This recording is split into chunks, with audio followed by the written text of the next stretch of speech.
Agora eu quero, capítulo 11, a partir do verso 2, você lê para mim, Marcos, por favor. Posição e papéis dos homens e das mulheres.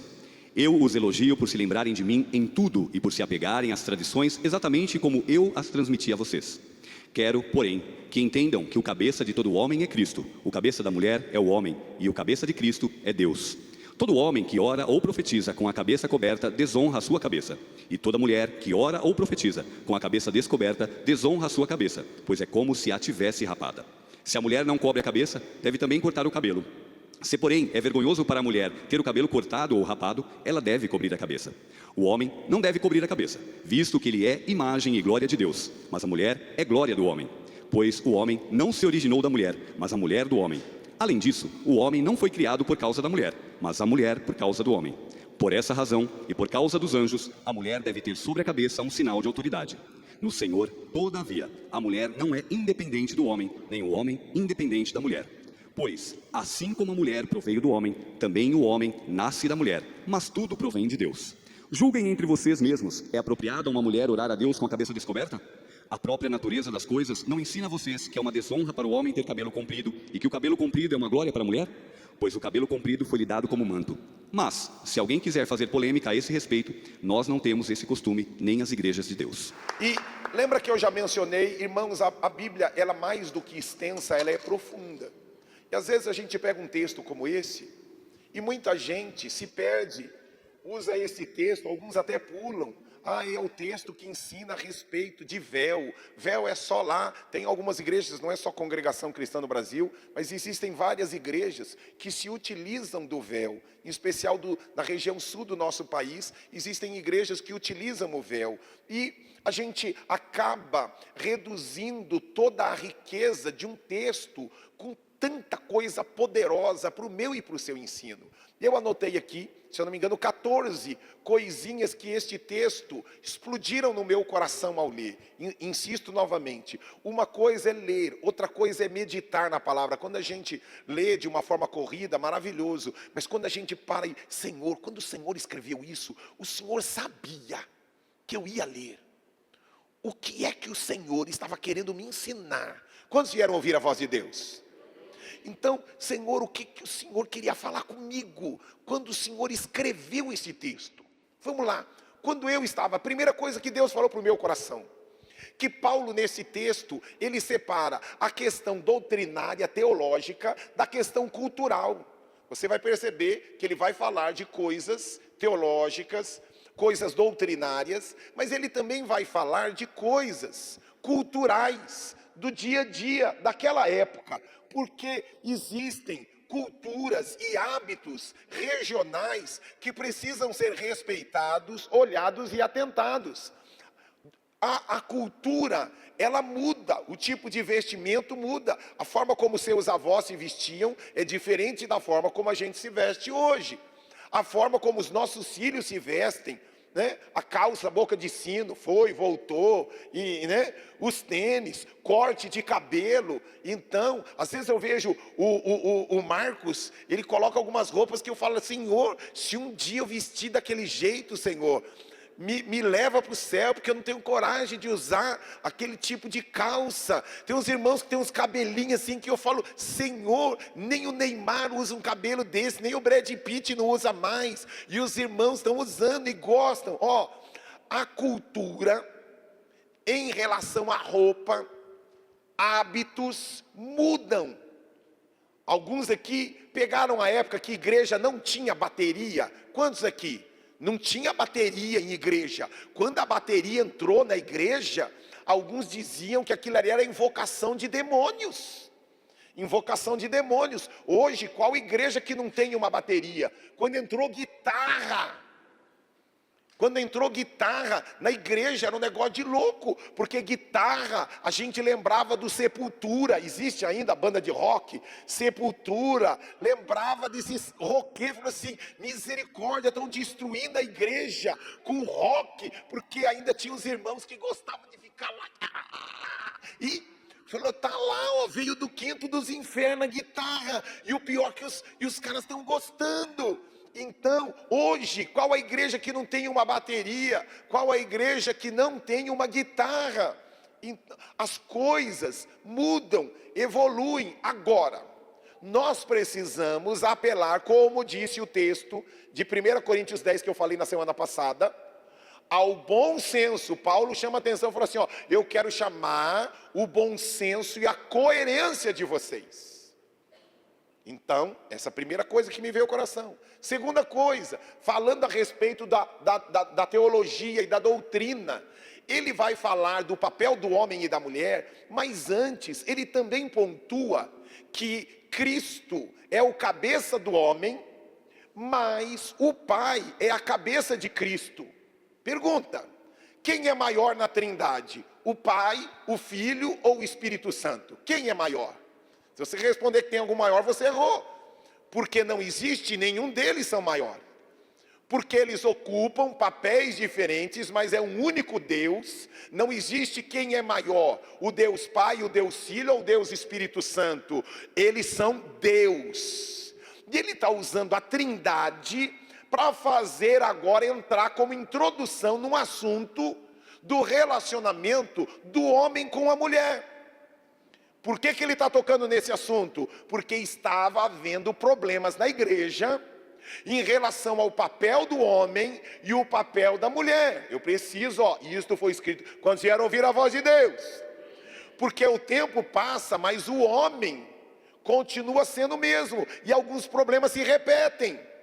E vamos atentar mais. Então aqui, a gente percebe no texto que ele começa a fazer um paralelismo entre a Trindade e o papel do homem e da mulher dentro da sua casa. Outra coisa importante, ele foca a questão da cabeça.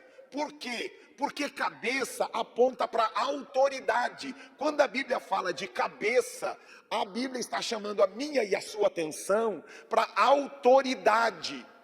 Agora, autoridade nem sempre significa estar numa posição superior. Viu? Deus é o cabeça do Pai. Todavia, os dois estão no mesmo nível.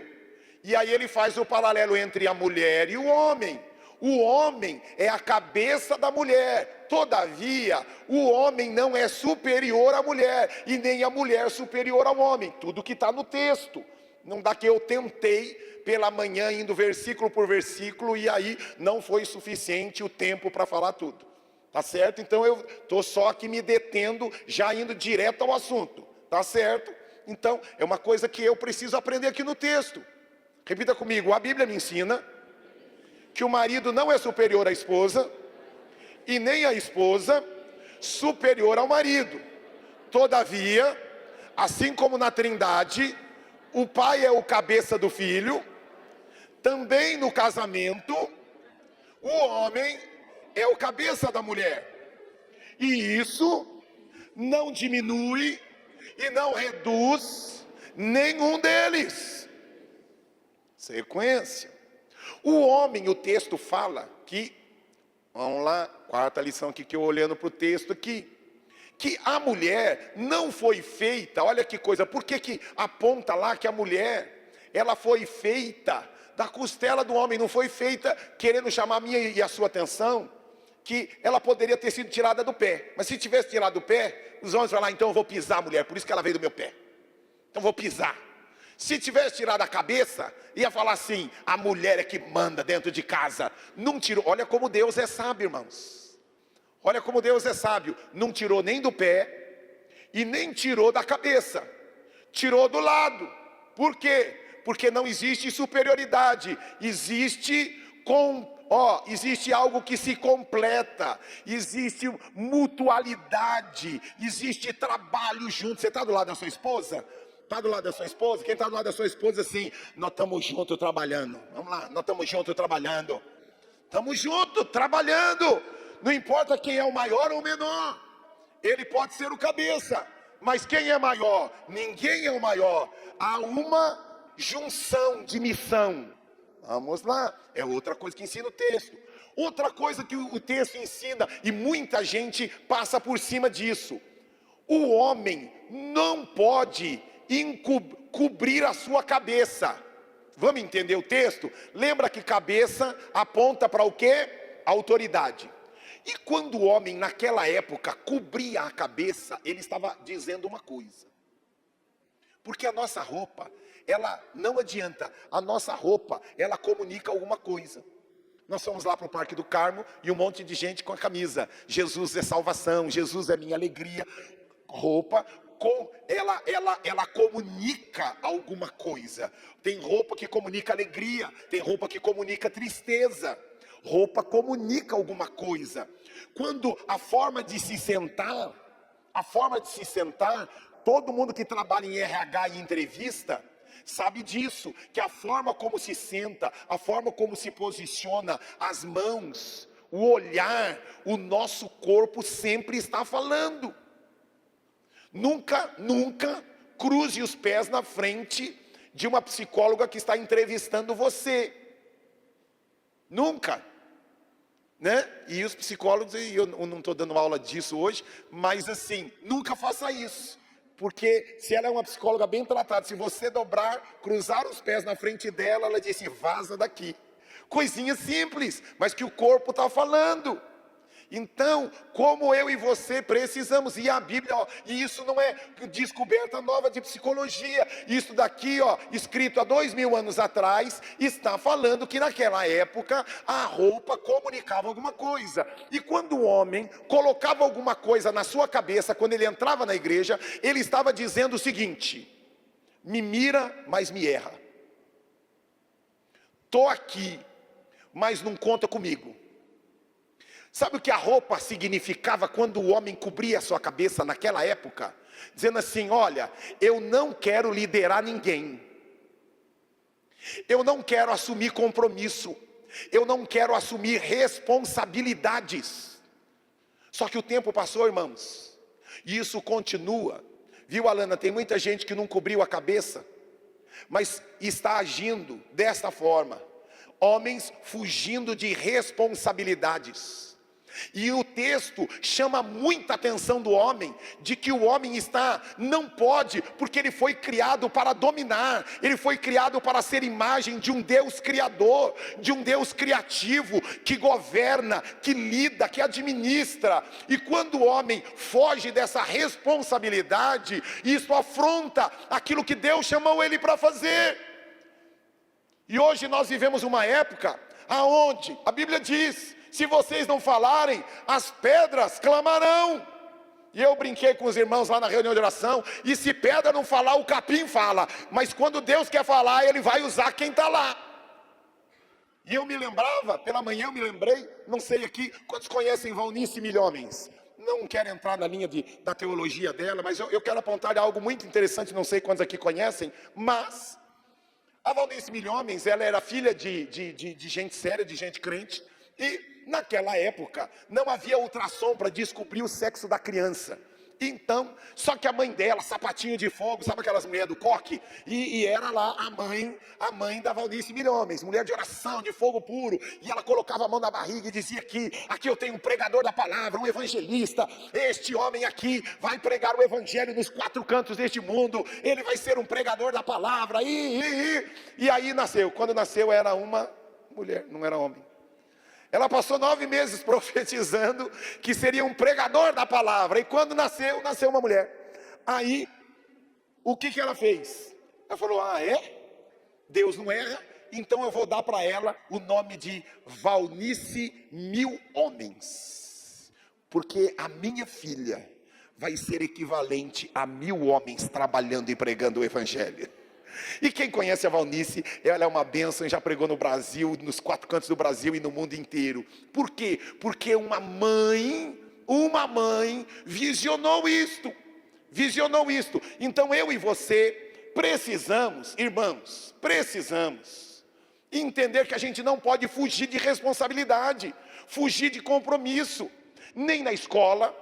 A gente não pode fugir de compromisso no trabalho, e a gente não pode fugir de responsabilidades dentro da nossa casa.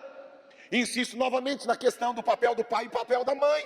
O que não falta hoje são pais ausentes, porque eles acham que ele colocou comida dentro de casa, não faltou nada, mas a maior necessidade do seu filho não é só a necessidade financeira, visto aquilo que eu já mencionei da filha do Elon Musk. O problema dela não era a falta de dinheiro, mas o que é que estava faltando ali?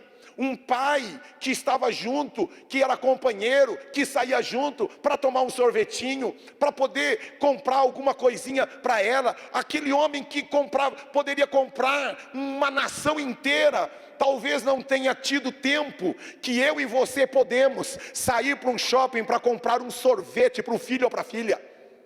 Como eu e você não podemos fugir de responsabilidades e compromissos. Este homem aqui aponta não só para o homem raça, para o homem masculino, mas no sentido também de raça. Hoje nós temos pessoas na igreja que estão dispostas a fazer qualquer coisa em prol de uma promoção, em prol de uma nova remuneração, em prol de uma aprovação em um vestibular, uma aprovação em uma escola, mas não estão dispostos a assumir compromissos e responsabilidades na casa de Deus. Isso precisa entristecer o nosso coração, porque a Bíblia diz: buscar em primeiro lugar o reino de Deus, e as demais coisas vos serão acrescentadas. O tico e o teco não bate, irmãos. Quando a gente está disposto: chefe, o que é que você quer que eu faça? Professor, o que é que você quer que eu faça? Pastor, não posso fazer nada. O tico e o teco não bate, irmãos. A gente diz: pode vir quente que eu estou fervendo no trabalho, na faculdade. Mas a gente não pode, e a gente foge de responsabilidades quando se trata de casa de Deus e de reino de Deus.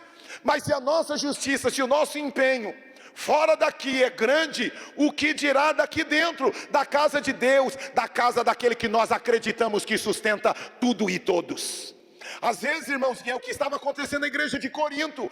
Os homens estavam tirando porque não queriam assumir responsabilidades, nem no casamento, nem no trabalho, e muito menos na igreja. E Paulo chama a atenção deles: seu bando de pamonha, seus pamonha, acorda! Seja homem, seja sacerdote, seja rei, e seja um instrumento de Deus. Em todo lugar que você for, seja alguém disposto a pagar o preço. Eu lembrei pela manhã, não sei se alguém aqui que estava de manhã anotou, eu só lembrei que estava lá no escritório do meu irmão, uma frase: tudo dá trabalho, mas nem tudo vale a pena, terá retorno. Tudo dá trabalho, mas nem tudo valerá a pena e dará retorno. Deixa eu dizer uma coisa, irmãos: se tem algo que dá retorno, é quando nós trabalhamos para o nosso Senhor. Quando nós, trabalhai e orai na seara e na vinha do Senhor. Meu desejo é orar e ocupado quero estar, sim, na vinha do Senhor. Eu quero trabalhar para o meu Senhor na seara. Meu desejo é orar e ocupado quero estar, sim, na vinha do Senhor. Eu quero trabalhar. Irmãos, alegria no meu coração, alegria no meu coração de poder ser exemplo para os meus filhos. Alegria minha em ver os meus filhos hoje trabalhando e atuando. Eu já pensei em colocar uma cama para eles aqui. Tem alguns jovens aqui que eu já pensei em colocar uma cama aqui, porque os caras passam mais tempo na igreja do que na casa deles. E eles vão colher aquilo que eles estão plantando. Eles vão colher isso. Irmãos, tem tanta coisa que eu colho. Mencionei isso na semana passada. Tem coisa que eu colho que não fui eu que plantei, foram meus pais.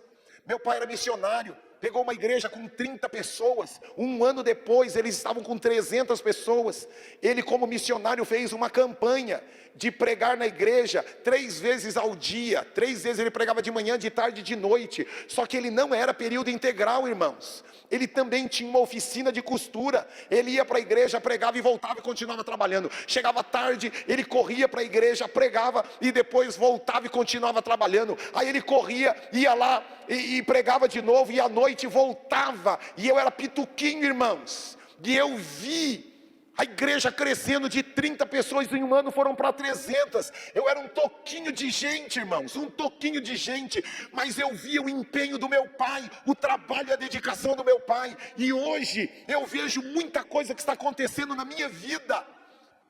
E o Espírito Santo grita, toda a semeadura, todo o empenho. Seu pai naquela época estava dizendo no coração: será que vai valer a pena tanta injustiça, tanta ingratidão que meu pai sofreu? Meu irmão, faz parte. Quem estava ontem aqui no evento de mulheres, faz parte a ingratidão, a injustiça, pedrada daqui, pedrada de lá. Mas a nossa recompensa não vem dos homens, a nossa recompensa vem do Senhor. Nós não fazemos para os homens, nós fazemos para aquele que governa tudo e todos. Os homens podem não recompensar, os homens podem não entender, mas do Senhor vem toda a recompensa. E aplauda Ele, glória! Glória!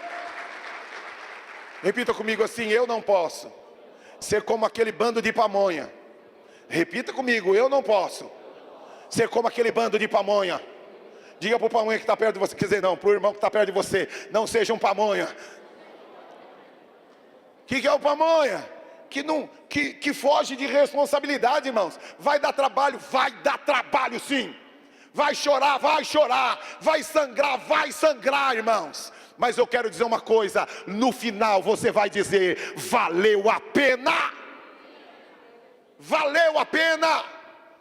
Tem aquela música, sabe? O R.R. Soares, que gosta muito daquela música, como que é? Aquela lá tinha uma época, faz muito tempo que eu não assisto.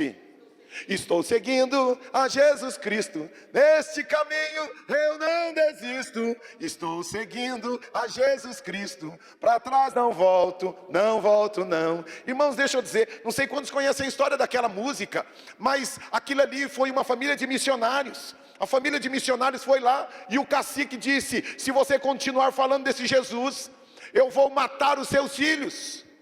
E o que ocorreu? Ele falou, e aí ele compôs a música, o missionário naquela hora. Não o missionário R.R. Soares, o missionário naquela época, né? Estou seguindo a Jesus Cristo, deste caminho eu não desisto. Estou seguindo a Jesus Cristo, para trás não volto não. Matou seus filhos na frente dele. E agora vai continuar cantando? Porque se você cantar de novo, agora quem vai morrer é sua esposa. Estou seguindo a Jesus Cristo, deste caminho eu não desisto. Estou seguindo a Jesus Cristo, para trás não volto não. Matou sua esposa na frente dele. Quero ver se você continua cantando. Irmãos, ele viu seus filhos morrer. Ele viu sua esposa morrer. O cacique olha para ele e diz: o próximo é você. Ele começou a cantar. Quando o cacique se levantou para matá-lo, a aldeia inteira se levantou e começou a cantar: estou seguindo a Jesus Cristo. Irmãos, o cacique cai de joelho e diz: eu quero este Jesus também. Perdeu os filhos, perdeu a esposa, mas Deus usou um homem que não fugiu para alcançar uma aldeia inteira. Irmãos, nós estamos vivendo uma época, irmãos, onde nós estamos fugindo de compromisso. A gente explode de alegria quando nos chamam para um trabalho novo na empresa, para um trabalho novo na faculdade, na escola. Mas a gente foge de quando nós somos chamados e desafiados para uma responsabilidade, para uma atuação nova na igreja e no servir ao Senhor. A coisa não bate, irmãos, e não é nova. Aqui, já aconteceu. Mas pastor, você não sabe como eu fui ferido. Você não sabe o que foi para aquele homem perder os seus filhos. Você não sabe o que foi para aquele homem ver sua esposa assassinada. Então, irmãos, nós precisamos ser firmes no nosso chamado, sabendo que um dia, aqui um paralelo aqui, porque na multiplicação de Jó, irmãos, tudo na vida de Jó. Quando veio o dobro, veio o dobro. Veio o dobro, não me lembro agora com exatidão, mas vamos lá. Tinha 50 mil vacas, veio 100 mil vacas. Tinha 100 bois, agora veio 200 bois. Mas quando chegou nos filhos, veio a mesma quantidade.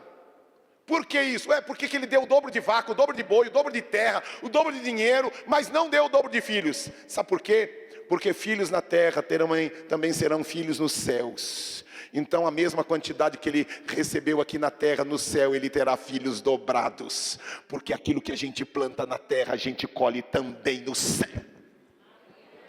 Ou a gente começa a acordar, irmãos, ou nós vamos viver igual miserável, um bando de pamonha aqui na terra, achando que aquilo que a gente faz na terra fica na terra. Não, aquilo que você faz na terra, muita coisa, você será recompensado na terra, mas tem coisa que a recompensa será no céu.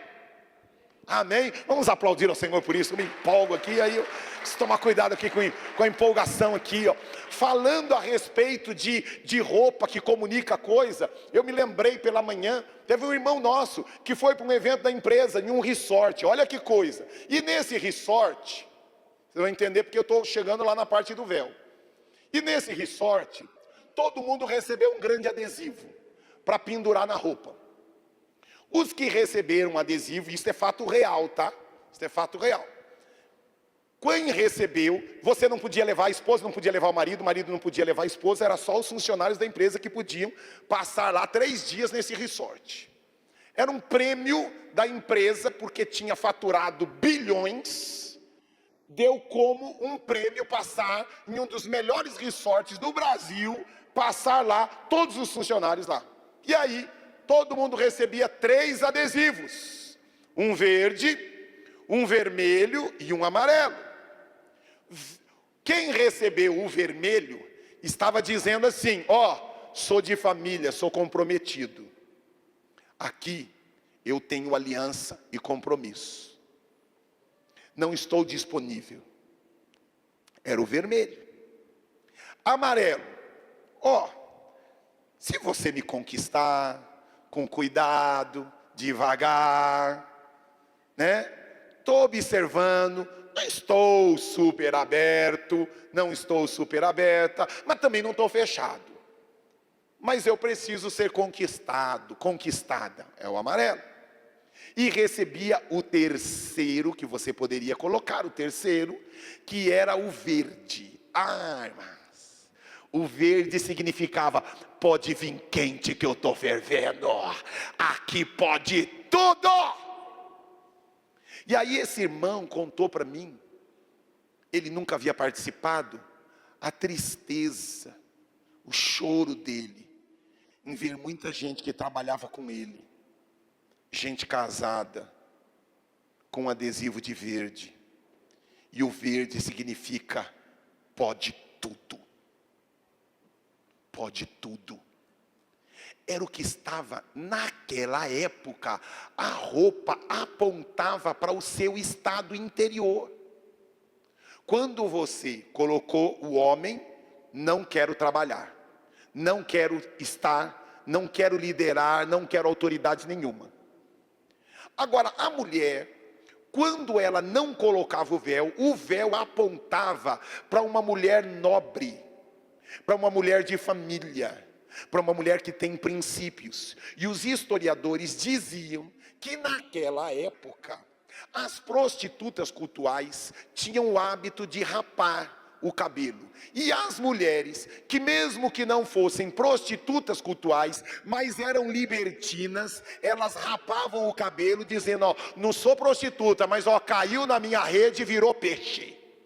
Era o que estava acontecendo naquela época. Ou também poderia apontar quando a mulher tinha o seu cabelo rapado ou curto, ou quando ela não colocava o véu na sua cabeça, ela estava dizendo assim: eu não me submeto à autoridade de ninguém, quem manda na minha vida sou eu não aceito a autoridade de ninguém na minha vida. Então isso era o que estava ocorrendo naquele lugar. A gente precisa entender que Paulo não fala sobre isso quando ele escreve para a igreja de Tessalônica. Ele não escreve isso quando ele fala para a igreja de Filipos. Ele não escreve isso quando ele fala para a igreja de Jerusalém. Mas esse era um problema cultural, porque Corinto tinha gente de tudo quanto é lado, e aquilo ali precisava ser tratado. Vocês estão me entendendo, irmãos? Isto, pastor, aonde eu entro nisso? Aonde eu entro nisso? Porque as pessoas aí entram ali, a igreja correta é que usa véu. Ah não, véu é coisa do... Não, a gente precisa entender o que é que o véu apontava, para a gente entender o porquê havia o véu. O véu naquela época apontava para isso. E a gente precisa entender o princípio, porque a tradição passa, mas o princípio não. Repita comigo, a tradição cultural pode passar ou mudar, mas o princípio, a raiz é imutável. Então Deus não quer que eu e você, e aqui para as mulheres, que você seja uma mulher libertina, que você não aceite a autoridade. E é isso daqui que o texto está querendo tratar. Porque as mulheres, ouça que o cristianismo, através de Cristo, eles passaram naquela época, até hoje, no Oriente Médio, existem homens que todos os dias fazem a oração dizendo, graças a Deus eu não sou mulher.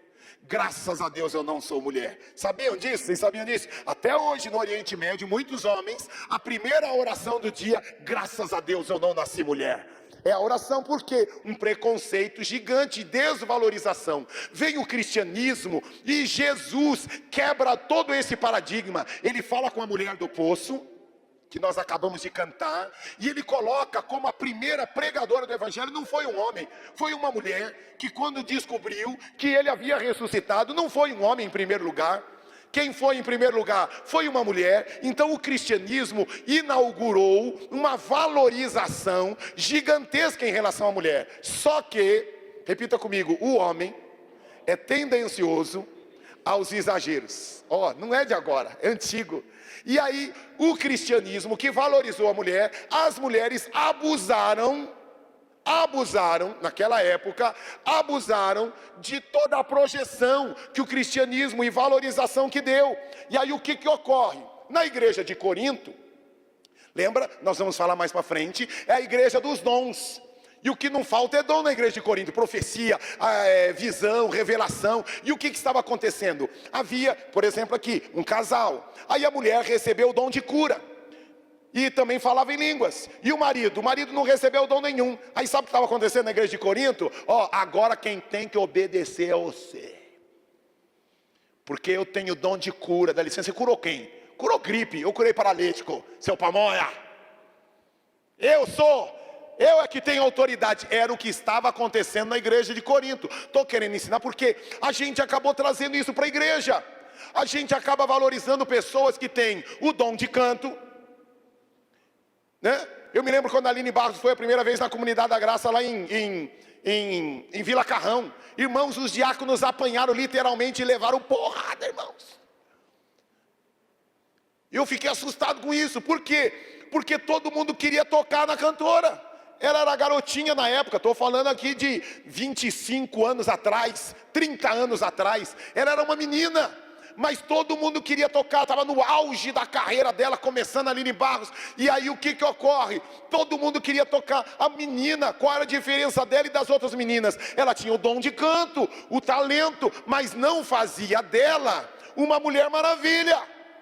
Tem um monte de igreja que começa, já dá para o cara título de apóstolo, de vice-deus, de patriarca, porque o cara orou por uma pessoa, ou teve uma revelação, ou teve um sonho, ou teve o discernimento de alguma coisa. E tem hoje um monte de igreja idolatrando homens, colocando eles em posição aonde Deus não colocou. Por quê? Porque ele tem um dom que não é todo mundo que tem. Repita comigo, os dons não são dos homens. Dom é de Deus e vai voltar para Deus. O homem, repita, o homem sem dom continua sendo homem. E a gente, irmãos, parece ser simples, mas não é. Olha o que algumas igrejas, eu não estou criticando, porque na minha opinião precisa ter espaço VIP, né? Porque agora está bombando por aí, né? Não sei a sua opinião, vou dar a minha. Precisa ter, porque tem um monte de pamonha nas igrejas, que se entrar alguém famosinho, o cara não vai conseguir cultuar Deus. Não vai conseguir. Ele precisa entrar por um lugar diferenciado que ninguém percebeu, e o cara tem que sentar num lugar diferenciado, porque senão um bando de pamonha não vai deixar o cara ouvir a palavra. Vai ficar todo mundo querendo nome, querendo autógrafo, querendo tocar, querendo como se ele fosse o cara, mas ele não é o cara. Ele tem um dom que nem todo mundo tem, mas ele continua sendo homem. Entendem o que o texto está dizendo? Lembrando primeiro do véu. O véu não significa que a igreja correta é a igreja que usa véu. Deixa de ser menino. Não vou proibir quem usa véu. Amém, quer usar, pode usar. Mas a gente precisa entender o motivo do véu. O motivo do véu mostrava que a mulher naquela época era uma mulher de família, uma mulher respeitada.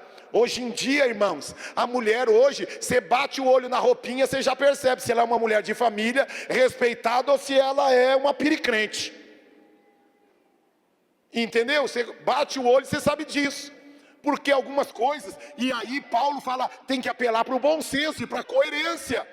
Tem mulher, irmãos, que está usando a menina, tem 12, 13 anos, e está usando a roupa da avó. Aí não, né? Aí não. Tem menino que está usando a calça do avô, a cueca do avô, aquela gigante lá.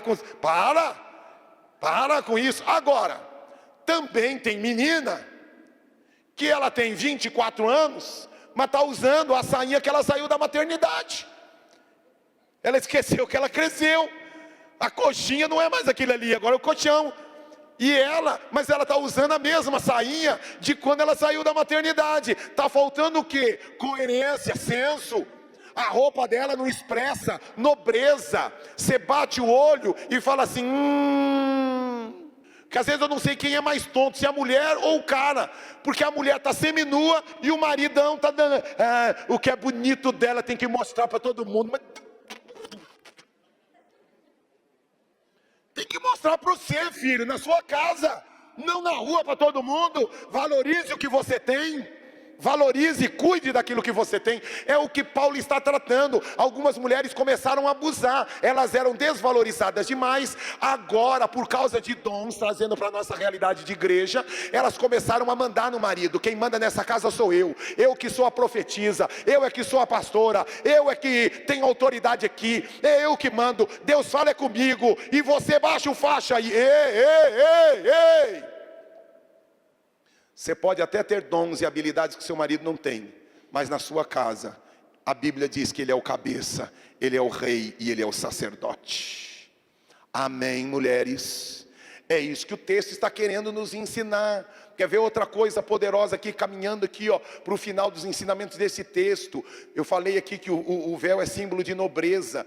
Quer ver uma outra coisa importante que o texto procura nos ensinar? Que o homem, desde o Éden, enquanto a banda sobe aqui, o homem desde o Éden não aceita estar debaixo de autoridade. Repita comigo porque isso é importante. Repita comigo assim, o homem, raça, agora não estou falando homem e mulher, diga o homem, raça, desde o Éden, não quer estar debaixo de autoridade. O homem não gosta de receber ordens. Quando Deus disse para a mulher assim, e para Adão, não coma daquele fruto,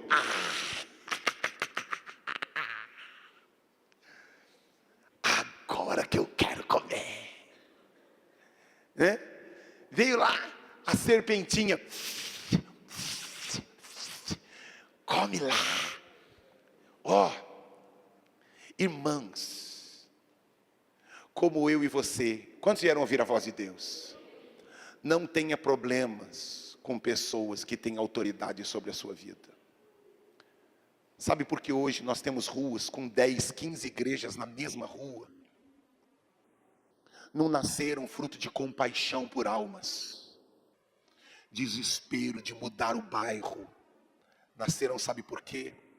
Porque eu não aceito receber ordem de homens.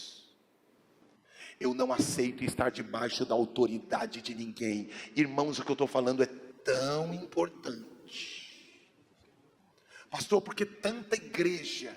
Porque a maioria delas nasceu debaixo de maldição.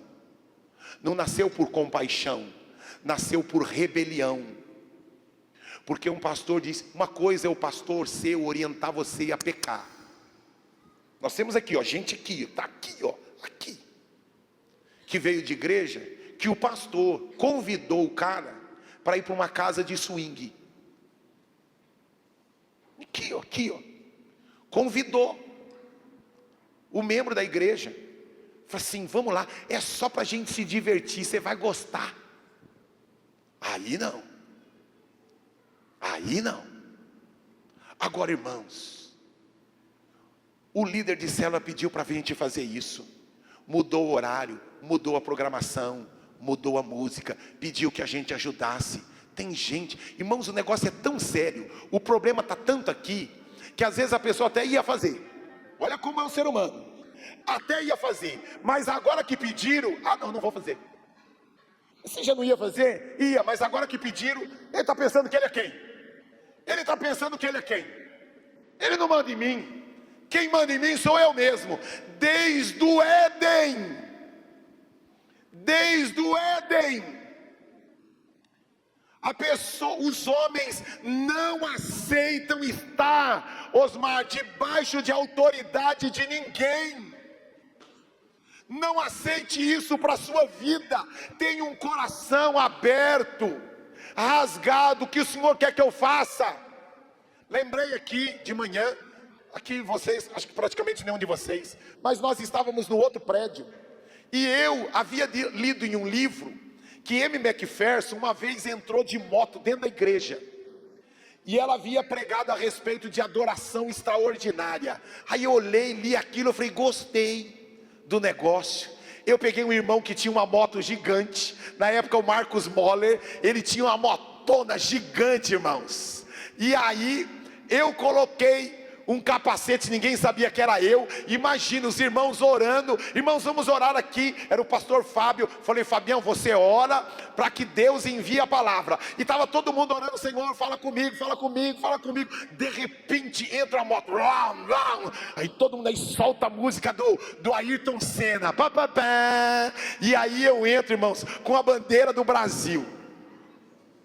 Sempre tem, toda a igreja tem um fofoqueiro vindo do quinto dos infernos.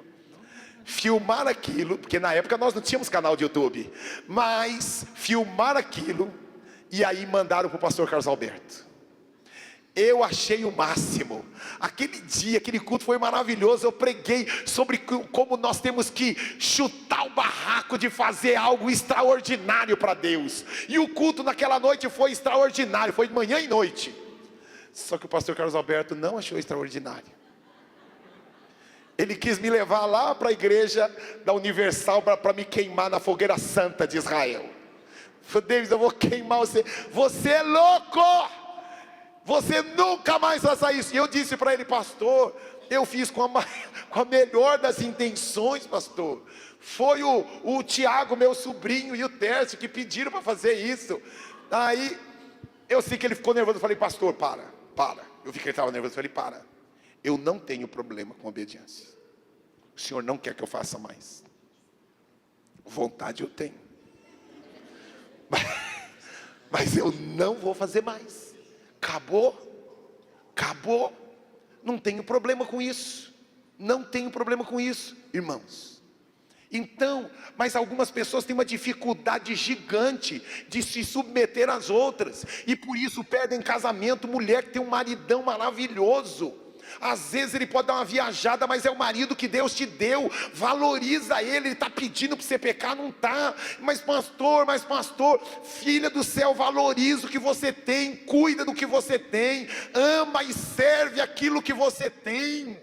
Cuide dele, faça o melhor para ele. Na sua empresa, não é a empresa dos seus sonhos, não é o salário dos seus sonhos, mas é aonde você está trabalhando. Então trabalhe com amor, com paixão, com dedicação, trabalhe com empenho e continue estudando, prestando concurso e fazendo outras provas para entrar, para ser promovido ou entrar em outro lugar. Mas enquanto você não sair daquela empresa, ofereça o seu melhor. A mesma coisa a faculdade, o professor está pedindo um negócio absurdo, mas ele é o professor. Você pode falar, professor, mas precisa de 10 páginas, 5 não é suficiente. Não, eu quero 10. Ele é o professor, baixa a cabeça e faz as 10 páginas. Mas não, aquele espírito de rebelião, aquele espírito que não concorda, aquela coisa de não vou fazer, quem ele pensa que ele é, quem ela pensa que ela é, ela, só porque ela foi promovida, ela está achando que ela é o quê? Ei, não haja assim. É isso que o texto está querendo nos ensinar. E para encerrar aqui, olha uma frase, tem aí, Bia, uma frase, eu não assisti, eu não sei se já começou no The Chosen, a parte do Judas, mas tem uma frase de Judas no trailer, eu vi no trailer só. Os escribas e os fariseus questionam a Judas: você acredita que ele é o Messias? Olha a resposta de Judas, irmãos, presta atenção nisto. Resposta de Judas no filme, na série The Chosen: eu creio que ele é o Messias, mas eu esperava mais dele. Alguém viu esse trailer? Viu? E é assim mesmo que ele fala. Eu creio que ele é o Messias, mas eu esperava mais dele. O que picou o coração de Judas? O descontentamento. Irmãos, valorize o que você tem. Valorize a igreja. Valorize seu casamento. Valorize onde você mora. Valorize seu carro. Não tem carro, valorize o transporte que você tem. Seja alguém grato por tudo aquilo que você tem. Seja grato pelas autoridades. Irmãos, eu já teve pastor que me liderou, que não conhecia 10% do conhecimento que eu tenho bíblico. Mas pergunta para ele como foi me liderar. Como eu liderei com respeito, com amor, com cuidado, sem medir braço de ferro, de conhecimento teológico, mas com o coração disposto a servir. O que você quer que eu faça? O que você me orienta? O que você acha melhor? Agora tem gente, irmãos, que é um nojo liderar. Tem gente que é um nojo, para não falar insuportável liderar, porque nunca está suficiente. Nunca é bom o suficiente. Nenhuma banda é suficientemente boa. Nenhuma igreja, nenhum líder, nenhum pastor, nada é bom para ele. Mas isso começou agora, está lá Judas. Eu pensei, eu esperava um Messias maior. Irmãos, existe o tempo certo de Deus mostrar o que Ele pode fazer. Mas Deus espera de nós, Ju, em primeiro lugar, rendimento. Fui visitar o pai da Ju no hospital esta semana. Tubo daqui, tubo de lá. 200 medicações. Ele estava dormindo e eu não quis acordar. Mas aí veio as médicas com 50 mil. Aí ele acordou. Aquele olhão bonito, azul. Em meio a tanta dificuldade. Mas eu via Jesus naquele olhar, alegria de servir a Deus. E ele dizia: pastor, ora por mim. E disse: estou tão feliz de você estar aqui. Eu falei: eu é que estou feliz de estar aqui. Estava num hospital, numa UTI, e dizendo: estou tão feliz. E tinha Judas, que olha para Jesus e diz: estou tão infeliz. Eu esperava mais de você.